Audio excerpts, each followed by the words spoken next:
à toi dans ma chaîne Spanish Motivation 8 où je te propose d'apprendre ou de réapprendre l'espagnol en commençant par la série de Trabalenguas. Aujourd'hui, il s'agit du troisième cours de Trabalenguas qui vient compléter les deux cours précédents dans lesquels je t'apprends à prononcer l'espagnol, à découvrir les sons spécifiques de l'espagnol.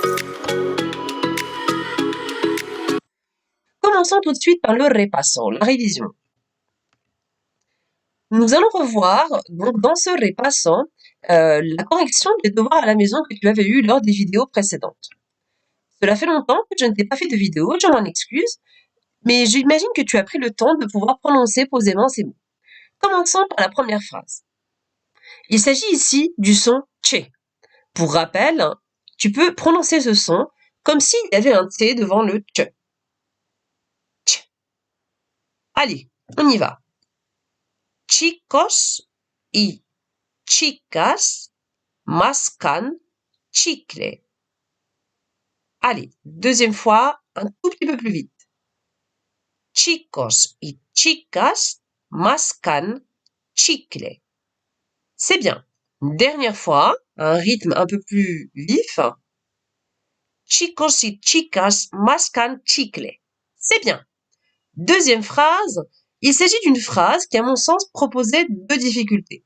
La première, la prononciation de la jota, et la deuxième, la longueur de la phrase. Pour ce faire, la petite astuce consiste à faire attention au moment de pause marqué par la ponctuation ici, par les virgules. Juguemos al juglar.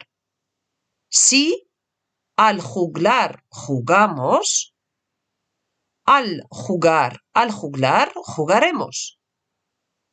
Allez, encore une fois. Juguemos al juglar. Si al juglar jugamos, al juglar, jugaremos. Une dernière fois, de manière un peu plus vive. Juguemos al juglar. Si al juglar jugamos, al juglar, jugaremos. Parfait. C'est très bien.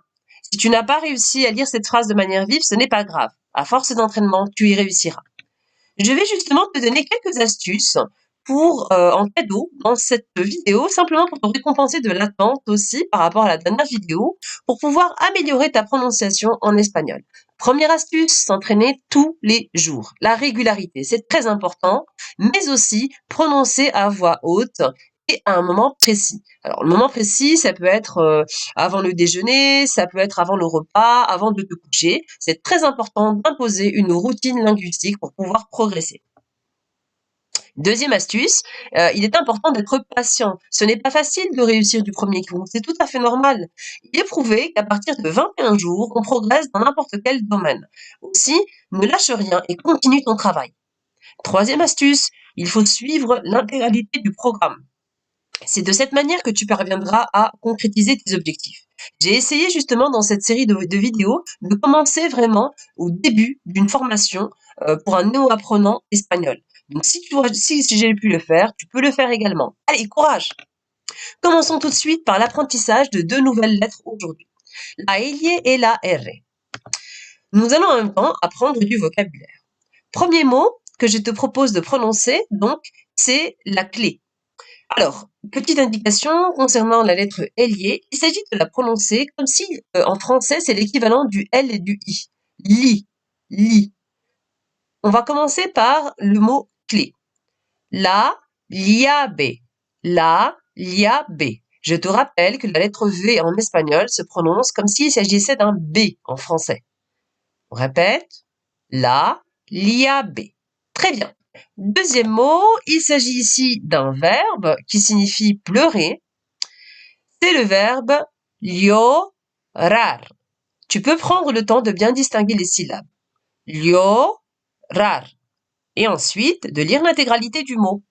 Llorar. C'est bien. Dernier mot que je te propose de prononcer, el anillo. Il s'agit d'un mot qui signifie l'anneau, mais également la bague ou l'anneau de mariage, ou l'anneau dans un centre sportif comme tu peux le voir sur la photo. Allez, on y va. El anillo. Encore une fois, el anillo. Très bien. Maintenant, nous allons voir la lettre ailier en contexte dans une phrase. Premier traba-lenguas, toujours autour donc de el anillo. Cette phrase n'a pas vraiment de sens. Ce qui importe, c'est bien sûr la prononciation de la lettre ailier. Je t'ai mis quand même la traduction en bleu clair. L'anneau du porte-clés ne contient pas de clé. El anillo del llavero no tiene llaves. Encore une fois, el anillo del llavero no tiene llaves. À toi.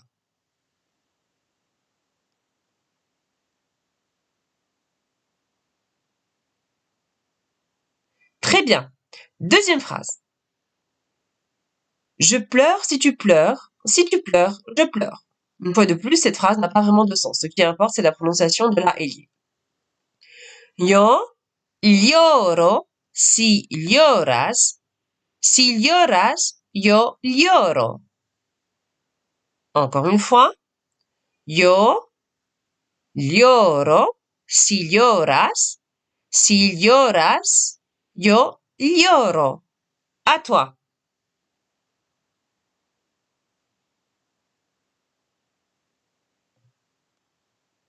Bon travail. Allez, maintenant, tout de suite, on va commencer par la dernière lettre, la R. Il s'agit d'une lettre importante en espagnol et qui fait aussi la spécificité de la langue. Cette lettre est parfois doublée. Alors, on la prononce de manière double parce qu'elle se présente en début d'un mot, comme dans Ramón, ou lorsque graphiquement elle apparaît deux fois, comme dans la Sierra.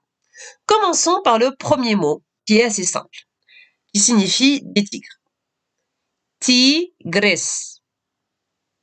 En un seul mot maintenant, tigres.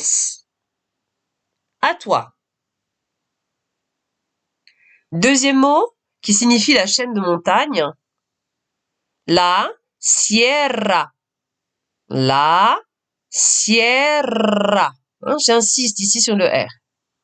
À toi. C'est bien. Allez, courage. Dernier mot. Ramón.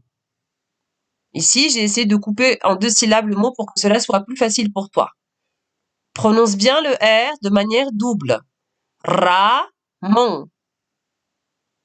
Et en un seul mot, Ramón. À toi. Bien joué. On va poursuivre maintenant avec la R dans un contexte, donc dans un trabalenguas. Premier trabalenguas que je te propose, j'ai repris les termes des phrases, des termes que nous avons vus précédemment pour que cela soit plus facile pour toi. Ramón ha recorrido 100 sierras. Ramón a parcouru 100 chaînes de montagnes. On va y aller doucement. Ramón ha recorrido 100 sierras. Petite précision, le H ne se prononce pas en espagnol. Allez, une deuxième fois, de manière un peu plus vive. Ramón ha recorrido 100 sierras. C'est bien, bon travail. Ne t'inquiète pas si tu n'as pas parfaitement bien roulé les R, tu pourras t'entraîner davantage ensuite. Deuxième phrase, un peu plus simple. Tres tristes tigres comen trigo en un trigal. Encore une fois. Tres tristes tigres comen trigo en un trigal. À toi.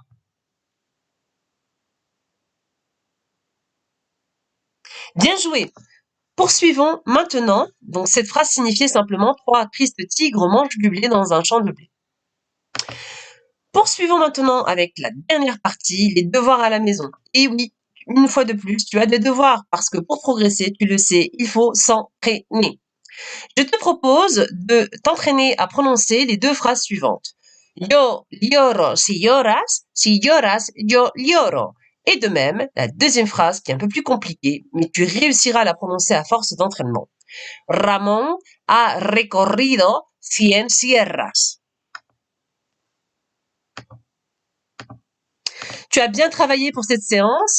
Donc, je te dis à bientôt. N'hésite pas à me suivre sur Instagram, @SpanishMotivationMe. N'hésite pas également à liker la vidéo si elle t'a plu et surtout à t'abonner pour avoir des informations et être au courant des nouvelles publications.